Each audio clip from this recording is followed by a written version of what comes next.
Hello everyone, today I'm going to continue my HTML, CSS, and JavaScript series by building an email submit form. So first we're going to start with a div, and this can also be a form tag, but it's not really necessary. And we're just going to give it a class of email. Then we're going to start with the label, and this is going to be for email, and we're just going to say email colon.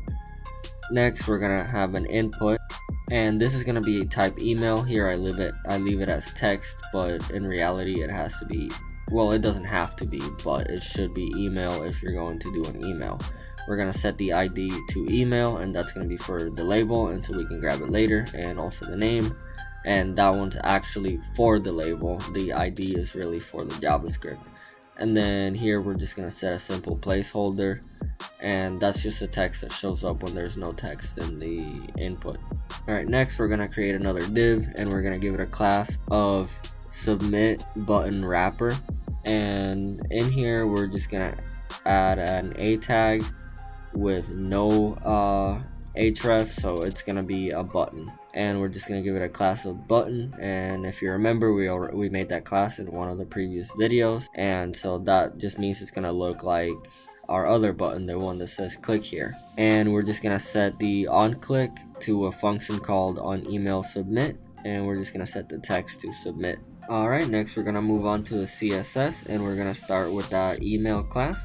And first we're going to set the margin top to 128 pixels. Then we're going to set the margin bottom to the same. Next we're going to set the background color to that gray color that we've been using, so 33, 33, 33. Next we're going to set the color to white to make sure that all the text looks white, and we're going to set the padding to 32 pixels. Right, then we're gonna set the border radius to 32 pixels also, and the font size to 18 pixels. Right, then we're gonna set the display to flex, and we're going to set the flex direction to column, and that means that all the elements will be displayed one below the other. Then we're gonna set the row gap to 16 pixels, and that just sets the gap between all the elements. Right, and as you can see, it still looks kind of broken, but we'll fix it in the next few steps.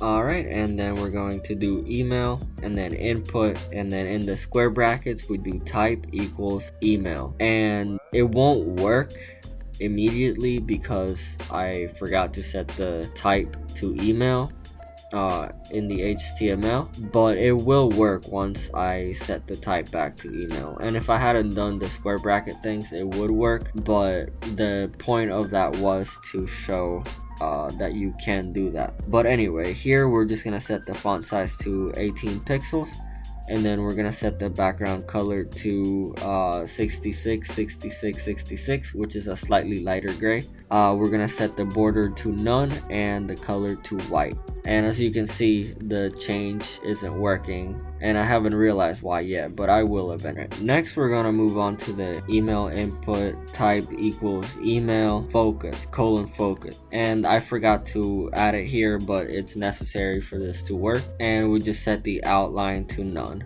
Alright, next we're gonna work on that submit button wrapper, and we're going to set the display to flex, and we're going to justify the content to the center. Alright, and as you can already see, it's already looking much better, but that input is still not looking right. Right, so here we're going to change that input to type email, and as you can see, all the changes just got applied. And here we're just going to type an email, just hello@gmail.com, and we're going to click submit. And well, for now it doesn't do anything, but you can already see. Alright, so then we're going to create that function on email submit, and in here we're going to create a variable called email, and it's going to be document.getElement by ID, and then email. Right, then we're going to create a variable called value, and we're going to set it to email.value. And then we're going to set email.value to nothing, and then we're going to alert the value, and then we're just going to say that it was submitted. Alright, so now when we do it, as you can see, it gives you the email and it says submitted. Alright, next we're gonna start working on changing the text of the button to loading and then adding a delay to show the alert. The first thing we need to do is give the button an ID, and we're just gonna give it an ID of email sub. Alright, back in that submit function, we create a variable called email sub, and it's just gonna be document.get element by ID, and then email sub to get that element that we just to get the button.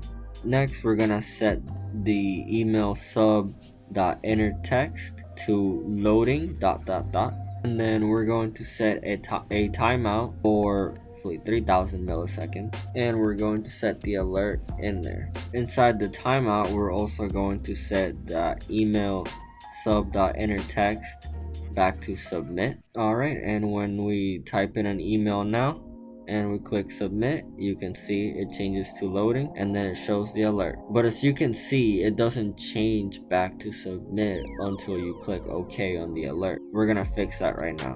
So the first thing we need to do is just create another timeout, and this one we're gonna set it for 5 milliseconds. Alright, and we simply just move the alert inside that new timeout, and now we try it again. Alright, and as you can see, now it changes back to submit and then it shows the alert.